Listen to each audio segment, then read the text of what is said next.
Your dream vacation to Bali starts from rupees 22,999 only with GT Holiday. Nakkeera நேயர்களுக்கு வணக்கம். இன்று நம்முடன் கருத்துக்களை பகிர்ந்து இணைந்திருக்கிறார் தமிழ்நாடு முற்போக்கு எழுத்தாளர்கள் மற்றும் கலைஞர்கள் சங்கத்தின் கடலூர் மாவட்ட பொறுப்பாளர் திரு பால்கி அவர்கள். வணக்கம் சார். வணக்கம்.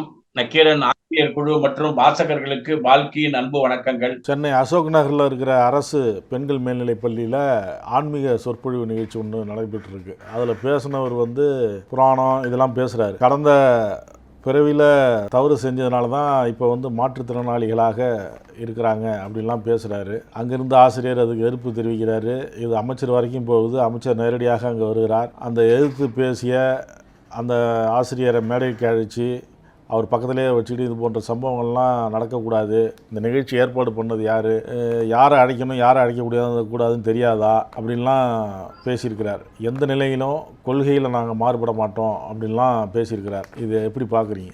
இன்னைக்கு மற்றும் தொலைக்காட்சி பரபரப்பாக பேசப்படுகின்ற நிகழ்ச்சியாக மாறி இருப்பது மகாவிஷ்ணு என்ற பெயரில் அந்த அசோக் நகர் பள்ளியில பேசிய அந்த ஆளுனுடைய அல்லது அந்த பிரச்சார தன்மையுடைய அவருடைய அணுகுமுறை. இது நம்ம எப்படி பார்க்கணும் வாசகர்கள்னா, திராவிட மாடல் அரசு பொறுப்பேற்ற பின்பு கல்வித்துறையில் இருக்கக்கூடிய மாணவர்களிடம், நாளைய தலைமுறையான இந்த மாணவர்களிடம் எப்படிப்பட்ட கருத்துக்கள் போக வேண்டும், எப்படிப்பட்ட விஷயத்திற்கு அனுமதி உண்டு என்பதை கல்வித்துறையை சார்ந்த மிகப்பெரிய அளவுக்கு பொறுப்புள்ள ஆட்கள் பார்த்து செயல்படக்கூடிய துறை இந்த துறை. ஆனா பாரதிய ஜனதா கட்சியினுடைய தத்துவ பிரிவு RSS என்கின்ற அமைப்பு இந்த மாதிரி பள்ளிகளுக்குள்ள தங்களுடைய ஆட்களை அனுப்புவதில் ரொம்ப தெளிவாக இருக்கிறார்கள். எப்படி இருக்காங்கன்னு சொன்னா, யோகா எல்லாருக்கும் சொல்லிக் கொடுக்க வேண்டும் என்ற அனுமதி, உடற்பயிற்சி சொல்லிக் கொடுக்க வேண்டும் என்கின்ற அனுமதி, பெண்கள் தங்களை பாதுகாத்துக் கொள்ள வேண்டும் என்பதற்கான அனுமதி. இந்த 3 சப்ஜெக்ட்ல தான் இவங்க அனுமதி வாங்குவாங்க. பொறுப்புள்ள தலைமை ஆசிரியர்கள் இப்படி யாராவது ஒருத்தவங்க உதவி செய்ய வரும்போது அதனுடைய ஆழத்தை பின்புலத்தை தெரிந்து கொள்ளாமல் அனுமதிப்பது உண்டு. அந்த வகையில இவரை அனுமதிச்சிருக்கிறாங்க. இவர் யாருன்னு பாத்தீங்கன்னா, கொஞ்ச நாளைக்கு முன்ன சன் டிவியில நகைச்சுவைக்காக தேர்வு செய்யப்படாமல் போனவர் தான் இவர். நகைச்சுவை கலக்கப் போவது யாரு என்கின்ற நிகழ்ச்சியில அதுல அந்த முத்திரை பதிக்காம வெளியே போனவர். கொஞ்ச நாள் அவர் எங்க இருக்காருன்னு யாரும் தெரியல. திடீர்னு பார்த்தோம்னு சொன்னா, அவருடைய அம்மா மூலமாக, உறவினர்கள் மூலமாக மகாவிஷ்ணு இவர் தான், அதாவது வெங்கடாஜலபதியினுடைய அருள் இவருக்கு இருக்கிறது என்று இவரா ஒரு கதை கட்டி அதுக்கு ஒரு அறக்கட்டளையை உருவாக்கி அந்த அறக்கட்டளையினுடைய பெயர்ல தான் இவர் பள்ளிகளில் பேசுவதற்கு அனுமதி வாங்கினார். இது தலைமை ஆசிரியர் நேரடியாக அனுமதி கொடுக்கிற பழக்கம் தமிழ்நாட்டில் எங்கேயுமே கிடையாது. CEO மூலமாக அனுமதி பெற்று அந்த தமிழரசி என்கின்ற தலைமை ஆசிரியர்கிட்ட போய் அனுமதி பெற்றுத்தான் இவர் வந்திருக்கிறார். ஆனா அவருடைய வே ஆஃப் பிரச்சாரம் எப்படி இருக்கிறது என்றால், தமிழரசி தொலைக்காட்சிக்கு பேட்டி கொடுக்கும்போது அந்த மோட்டிவேஷன் ஸ்பீச், தமிழ்நாடு அரசு மோட்டிவேஷன் ஸ்பீச்சுக்கு இறையன்பு போன்றவர்கள், சென்னை தொலைக்காட்சியினுடைய நிறுவனராக இருந்த பலர் இன்னமும் போய் பேசிக்கிட்டு வராங்க. நீங்க பாத்தீங்கன்னா சுகிசிவம் உட்பட பொறுப்பான பல நிகழ்ச்சிகள்ல பேசிட்டு வராங்க. அது டிஸ்பியூட் வரல. அவர் உடை எப்படி இருந்தாலும், குன்றக்குடி அடிகளார் காவி உடையில் இருந்தாலும் அவர் உரை அனுமதிக்கப்பட்ட உரையாக இருந்தது. ஆனால் இந்த மகாவிஷ்ணு என்பவர் மோட்டிவேஷன் ஸ்பீச் என்று அவர் பேசிய விவரங்கள் விஞ்ஞானத்துக்கு எதிரானது, இந்த சமூகத்திற்கு எதிரானது. எனக்கு எது நடந்தாலும் அது போன ஜென்மத்து பாவம் அப்படின்னு நினைப்பதற்கு நம்முடைய தாத்தா காலம் இருந்தது, நம்ம அப்பா காலமே இல்லை. இன்னைக்கு நம்ம காலம், நம்முடைய பிள்ளைகள் காலத்துல விஞ்ஞான அறிவு அதிகமாக வருகின்ற சூழல்ல நீ முயற்சி செய்து முன்னேறு என்று சொல்லக்கூடிய சூழல்ல அவர் என்ன பேசுறாருன்னு சொன்னா, உனக்கு நீ இன்னைக்கு ஏழையா இருப்பதன் காரணம் நீ போன ஜென்மத்தில் செய்த பாவம். புண்ணியங்கள் செய்தவர் இப்போது நன்றாக இருக்கிறார்கள். இந்த தமிழ்நாட்டிலேயும் இந்தியாவிலையும் மொத்தமா நிறைய ஆன்மீக தலங்களும் பிரச்சார இயக்கங்களும் இருந்தன. அவை அழிந்து போய்விட்டதால் நமக்கு இவ்வளவு பாவம் நேரிடுகிறது என்றார். இதை விட நேரடியா விஞ்ஞான அரசியலை எதிர்த்து, திராவிட அரசியலை எதிர்த்து யாரும் பேச முடியாது. அப்ப அவருடைய நோக்கம் என்னன்னு சொன்னா, மேடையிலேயே ஒரு மாற்றுத்திறனாளி தமிழாசிரியர் சங்கர், அவ்வளவு பேர் அதிகாரிகள் அங்க இருக்கிறாங்க, கண் தெரிந்தவர்களாக. அவருக்கு கண் பார்வை இல்லை, ஆனால் அவர் தன்னுடைய எதிர்ப்பு குரலை பதிவு செய்கிறார். விஞ்ஞானத்தை சொல்லிக் கொடுக்கக்கூடிய ஆசிரியர்கள் அமைதியாக மௌனமாக இந்த அநீதியை பார்த்து கொண்டிருந்த போது, மாற்றுத்திறனாளியான சங்கர் என்பவர் நீ பேசுவது தவறுன்னு சொல்லியிருக்காரு பாருங்க. அது பாராட்டுக்குரியது, பெருமைப்பட வேண்டிய விஷயம். ஆனா மாணவிகளுக்கு முன்னால இவ்வளவு ஆசிரியர்கள் அதை வேடிக்கை பார்த்தது, கல்வித்துறையில் இன்னமும் களையெடுக்கப்பட வேண்டிய விஷயங்கள் நிறைய இருக்குன்றதுதான் நம்ம சுட்டி காட்டு. வெறும் தமிழாசிரியை, அந்த தலைமை ஆசிரியை மாற்றதுனால ஒரு பெரிய விஷயமெல்லாம் இல்லை. இவர் பேசிய பேச்சுக்கு இவரை கைது செய்ய வேண்டும், இவர் மீது ஒழுங்கு நடவடிக்கை எடுக்க வேண்டும், இவரை அனுமதித்தது எந்த பின்னணியில் என்று அந்த மாவட்டத்தினுடைய கல்வி அதிகாரிகள் உட்பட விசாரணைக்கு உட்படுத்தப்பட வேண்டும். இப்ப என்ன போச்சு பாருங்க, நல்லா போய் சில சேவைகள் செய்பவனையும் சேர்த்து கல்வித்துறை ஒரு உத்தரவு போட்டுருச்சு. என்னன்னா, அரசு பள்ளியில் யாரும் எதுவும் நடத்தக்கூடாது, வெச்சா குடுமி செரைச்சா மொட்டைன்னு ஒரு பழமொழி இருக்கு. அதை அறிவில்லாமல் அமுல்படுத்துபவர்கள் கல்வித்துறையினுடைய அதிகாரிகள் என்பதற்கு இந்த கடைசியில வந்த உத்தரவு ஒரு எடுத்துக்காட்டு. முதல்ல இப்படிப்பட்ட மோசமான ஆட்களை அனுமதிக்க கூடாதுன்னா சரி, எதிர்காலத்தில் வராது என்று பேச வேண்டும். இனிமேல் எதுவும் நடக்கக்கூடாதுன்னு சொன்னா நல்ல கருத்துக்களும் போவதற்கு தடை விதிக்கிறார்கள். அந்த அரசு பள்ளி மாணவ மாணவிகள் மேலே வருவதை குறிவைத்து தாக்குகிறார்கள். இவங்கெல்லாம் யாருன்னு பாத்தீங்கன்னா கவர்னருடைய வழித்தோன்றர்கள் தான். அவர் சொன்னார் பாருங்க, செப்டம்பர் 5ஆம் தேதி அரசு பள்ளியினுடைய தரம் குறைந்திருக்கு. ஜாக்டோ ஜியோ உட்பட கொதித்தெழுந்திருக்க வேண்டிய ஆட்கள் RN ரவியை எதிர்த்து யாரும் குரல் கொடுக்கல.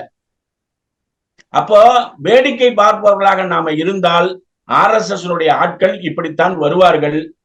இதை எதிர்த்து ஒரு மிகப்பெரிய அளவிற்கு போராட்டம் நடத்தினாதான் அந்த மாதிரியான அணுகுமுறை வராம இருக்கும். நீங்க பாருங்க, சத்துணவு திட்டம், அந்த திட்டம் எல்லா பள்ளிகளுக்கும் விஸ்தரிக்கணும்னு முயற்சி எடுத்த போது விவேகானந்தர் பெயர்ல ஒரு இலவச அந்த உணவு அமைப்பை உருவாக்கி அதன் மூலமா எல்லா பள்ளிகளுக்கும் கொடுப்பதற்கு முயற்சி செய்தார்கள். கல்வித்துறை அதிகாரிகள் அனுமதி கொடுப்பதற்கு எல்லா ஏற்பாடும் பண்ணிட்டாங்க.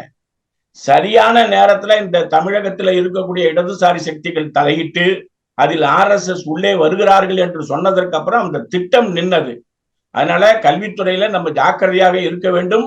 மகாவிஷ்ணு என்ற பெயரில் வந்திருக்கக்கூடிய இந்த மோசமான பிற்போக்குவாதிகளுக்கு இடம் கொடுக்க கூடாது. மாணவிகளுடைய அறிவை வளர்ப்பதற்கான உத்தரவாதமான அணுகுமுறையை கல்வித்துறையினுடைய அதிகாரிகள் உறுதிப்படுத்த வேண்டும். கல்வித்துறையில் களை எடுக்க வேண்டியதெல்லாம் இருக்குது அப்படின்னு சொல்கிறீங்க. இப்போ அந்த நிகழ்ச்சிக்கு ஏற்பாடு செய்த ஆசிரியரை இடமாற்றம் செஞ்சுருக்கிறாங்க. அதுக்கு மற்ற ஆசிரியர்கள் எதிர்ப்பு தெரிவிக்கிறாங்களே. அவங்க எதிர்ப்பு தெரிவித்திருக்க வேண்டியது அரசு பள்ளியினுடைய தரம் குறைந்தது என்று RN ரவி பேசும்போது இந்த ஆட்கள் ஏன் எதிர்ப்பு தெரிவிக்கவில்லை? இவங்க ஒரு ஆசிரியர் பாதிக்க கூடாது என்று நினைக்கிறார்கள். சரி, இதே ஆசிரியருக்கு குரல் கொடுக்கக்கூடிய இவர்கள் அந்த மாற்றலில் தலைமை ஆசிரியை மட்டுமல்ல, அனுமதி தந்த மாவட்ட கல்வி அதிகாரியை கொண்டு வர வேண்டும்னு ஒரு கோரிக்கை வச்சா நல்லா இருக்கும்ல? ஏன் அதை வைக்கல? பாதிக்கப்பட்டவரை பாதுகாப்பது மட்டுமே தொழிற்சங்கத்தினுடைய அணுகுமுறையா இருக்கக்கூடாது. மாவட்ட கல்வி அதிகாரி எப்படி அனுமதி தந்தார்? இந்த தலைமை ஆசிரியை இந்த எந்த பின்புலத்தில் இதற்கு ஏற்பாடு செய்தார்? ஒரு சங்கர் என்கின்ற மாற்றுத்திறனாளி தமிழ் ஆசிரியர் எதிர்த்து குரல் கொடுப்பது போல மோசமான விஷயங்களை சிறப்பு விருந்தினர் பேசினாலும் அது தவறு என்று மற்ற ஆசிரியர்கள் ஏன் குரல் கொடுக்கவில்லை? இதெல்லாம் இவங்க பக்கத்துல உள்ள தவறு தானே. இந்த தவறுகளை சரி செய்வதற்கு இந்த ஆசிரியர் சங்கங்கள் குரல் கொடுக்கணும். அதை விட்டுட்டு பாதிக்கப்பட்ட ஆட்களுக்கு அந்த டிரான்ஸ்பர் வந்தா மட்டும் பேசுறது என்பது பொறுப்பை தட்டி கழித்தல். ஆசிரியரை பாதுகாக்க வேண்டும் என்ற முயற்சி நியாயம். ஆனால் ஒரு குழந்தைகள் மீதான ஒரு வன்முறையாக ஒரு மோசமான கருத்தை ஒருத்தர் திணிக்கிறான், அது ஒரு CEO அனுமதி கொடுக்கிறாருன்னா அதை களையெடுக்க வேண்டியதும் இந்த ஜாக்டோ ஜியோவை சேர்ந்த ஆட்களுடைய பொறுப்பு தானே. அதை ஏன் குரல் கொடுக்க மறுக்கிறார்கள்? அச்சத்தின் காரணமாவா? இப்போ கல்வி அமைச்சர் அங்க உட்கார்றாரு, சங்கரை பாராட்டுறாரு, கல்வித்துறை அதிகாரிகள் எல்லாம் சேர்ந்ததுல சங்கரை பாதுகாத்து இருக்கணும். ஒரு மாற்றுத்திறனாளியாக தனி ஆளாக நின்று குரல் கொடுப்பதை வேடிக்கை பார்க்கிற ஆசிரியர்களாக அங்க இருந்திருக்கிறாங்களே, அது பலவீனமா? பலவீனம் இல்லையா? இதுதான் RSSக்கு வாய்ப்பு கொடுக்கிற இடம். RSS உள்ளே வராமல் இருக்க வேண்டும் என்றால் இந்த வேலையை ஒழுங்கா நாம செய்யணும். எங்கோ நடந்த நிகழ்ச்சிக்கு ஒரு கவுன்சிலர் வந்து அங்க போராட்டம் பண்றதுக்கு வர்றாங்களே, அவங்களுக்குள்ள அந்த இணைப்பு, இந்த பிரச்சனையில் மாணவிகளுக்கு உதவி செய்ய வேண்டும் என்ற சிந்தனை நம் அனைவருக்கும் வந்தால்தான் இந்த மாதிரி பாதிப்புகளில் இருந்து மாணவ மாணவிகளை நம்மால் பாதுகாக்க முடியும். செபி தலைவர் நியமனமே ஒரு முறையானது அல்ல அப்படின்லாம் குறை சொன்னீங்க. அவங்க செயல்பாடுகள் சரியில்லைன்னு சொன்னீங்க. பல்வேறு குற்றச்சாட்டுகள் வச்சிங்க. அந்த இடத்துலேருந்து அவரை நீக்கணும்னு சொன்னீங்க. எதிர்க்கட்சிகள், காங்கிரஸ் உட்பட எதிர்க்கட்சிகள்லாம் பல்வேறு குற்றச்சாட்டுகள் வைக்கும் பொழுது அவங்களும் பதிலுக்கு ஒரு அறிக்கை விட்டாங்க. அதாவது இந்த ஹிண்டன்பர்க் அறிக்கை வந்ததுக்கப்புறம் அவங்க ஒரு பதிலுக்கு ஒரு அறிக்கை விட்டாங்க. இது வரைக்கும் அந்த மாதிரி நடவடிக்கை எடுக்கலை. இப்போ அந்த ஊழியர்களும் செபி நிறுவன ஊழியர்கள் போராட்டம் பண்ணுறாங்க. இதெல்லாம் ஒரு பக்கம். இதெல்லாம் வந்து அவங்க வந்து பங்கு சந்தையில் ஒரு பெரிய ஊழல் பண்ணுறாங்க, பங்கு சந்தையே அழிக்கிறாங்க, ஒரு சிலர், அதாவது ஒரு சிலருக்கு மட்டும் சாதகமாக நடந்துக்கிறாங்க அப்படின்லாம் சொல்லிட்டு இருந்தீங்க.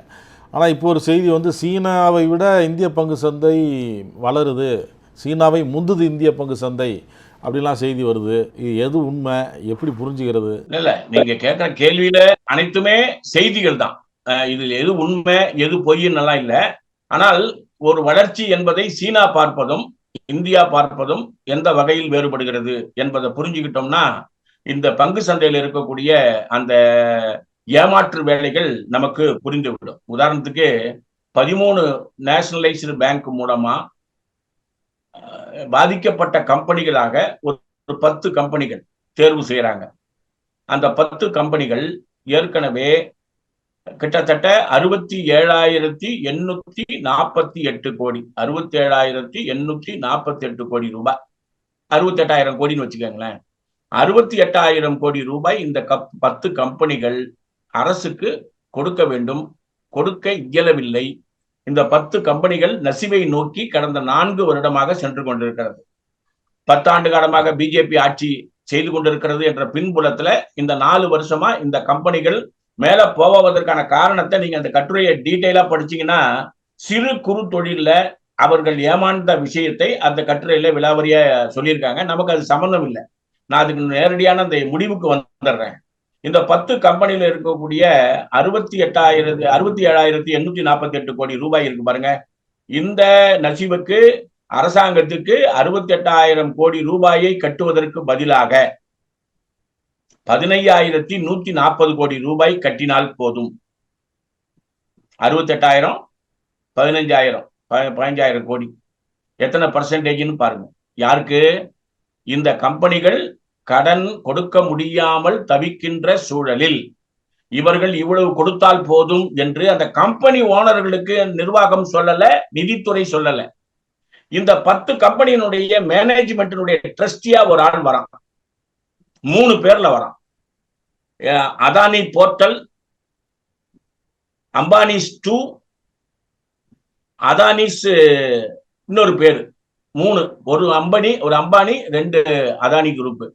இந்த 10 கம்பெனிகளுடைய 15,000 கோடி கொடுத்தா போதும்னு சொன்னாங்க பாருங்க.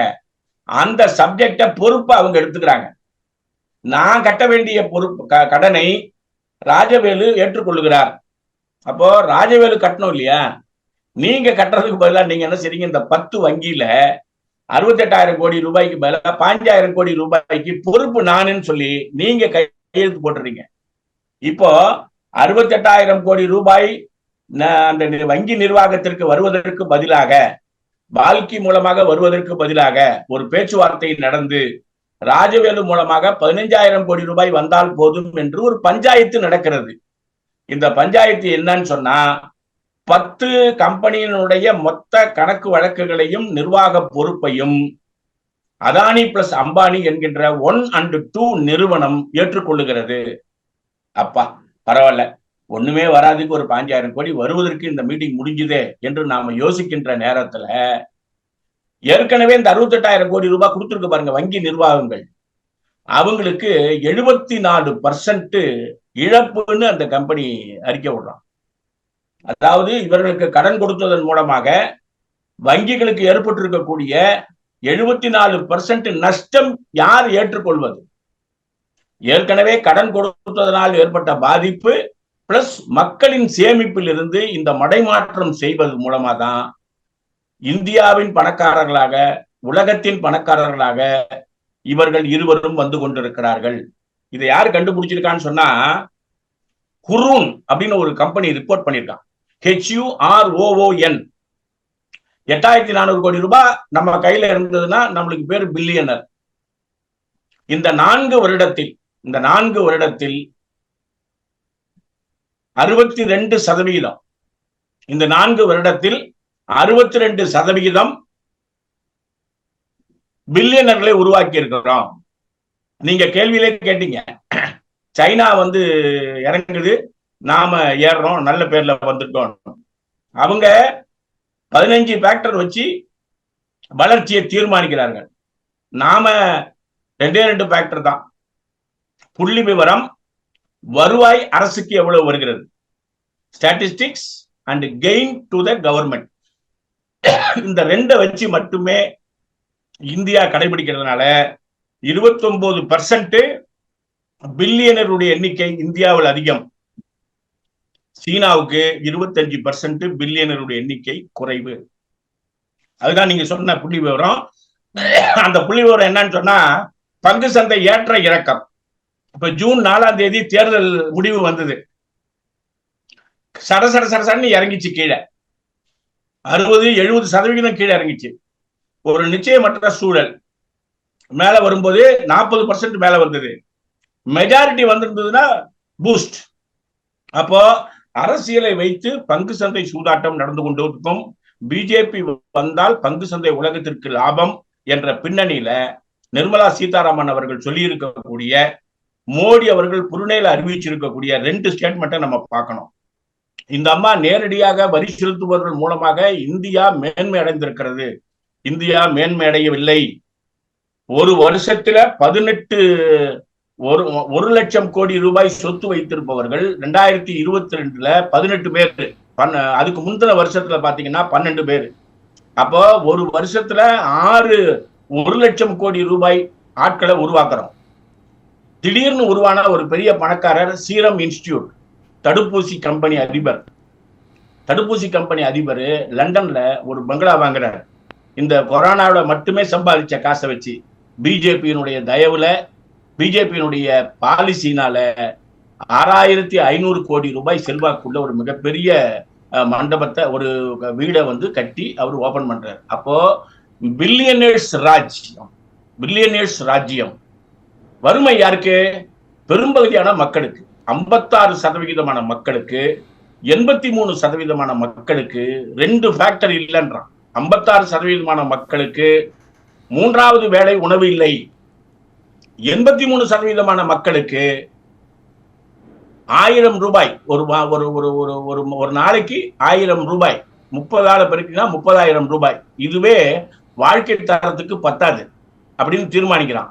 ஆனா 3000 ரூபாயை பேசிக்கா வச்சு ஒரு மாசத்துக்கு 3000 ரூபாய் கூட சம்பாதிப்பவர்கள் அப்படின்ற ஒரு புள்ளி விவரம் எடுக்கும்போது 75%க்கும் மேலாக கிராமப்புறங்களில் இருக்கக்கூடிய ஆட்கள் 3000 ரூபாய் சம்பாதிக்க முடியாமல் இருக்கிறார்கள். எந்த வருஷத்துல? இந்த 1 லட்சம் கோடி 6 பேரை உருவாக்கின இந்தியாவில நாம 75% ஆட்களுக்கு இது கொடுக்காம இருக்கிறோம். ஆகவே இருள் நீடிக்கிறது, வெளிச்சம் சில வீடுகளுக்கு மட்டும் கிடைக்கிறது என்று அந்த கட்டுரை முடிக்கிறான்.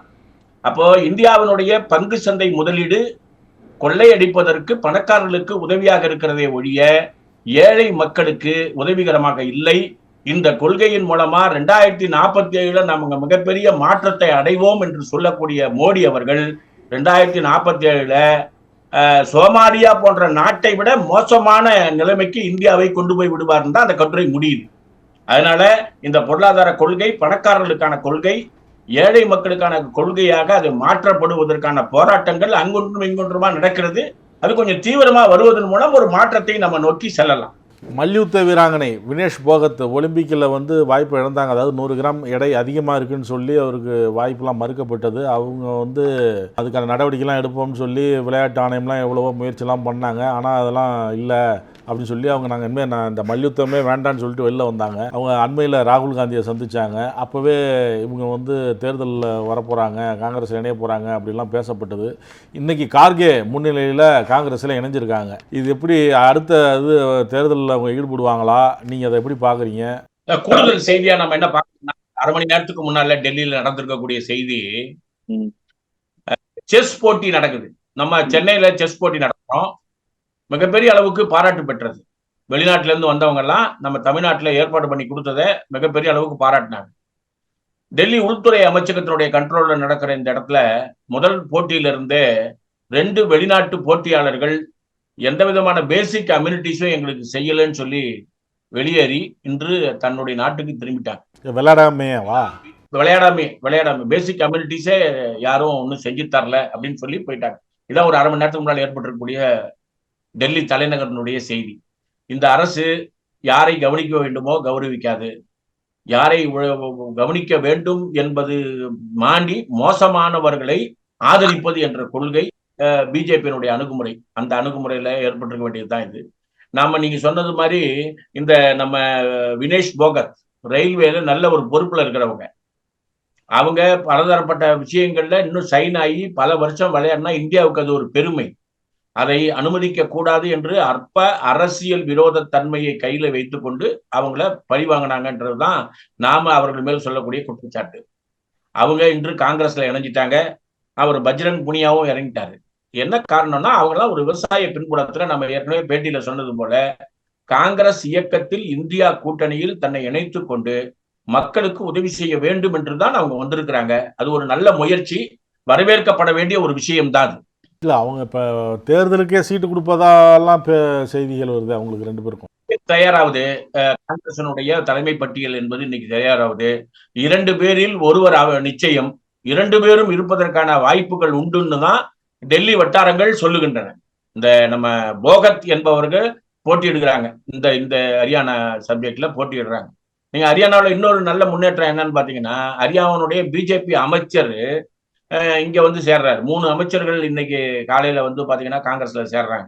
ஏன்னா ஹரியானாவில் பிஜேபி ஆட்சியை பிடிக்காது என்று தெரிந்தவுடன் அந்த கூடாரத்தை விட்டு வெளியே வருகின்ற சூழல் என்பது நடந்து கொண்டிருக்கிறது.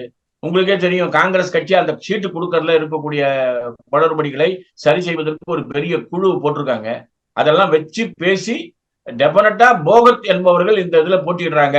2 பேரும் போட்டியிடுவதற்கான வாய்ப்புகள் எப்படின்னு கேட்ட போது பொறுத்திருந்து பாருங்கள் தான் பதில் வந்திருக்கு. அதனால 2 பேரும் போட்டியிடுவதற்கான வாய்ப்புகளும் இருக்கிறது.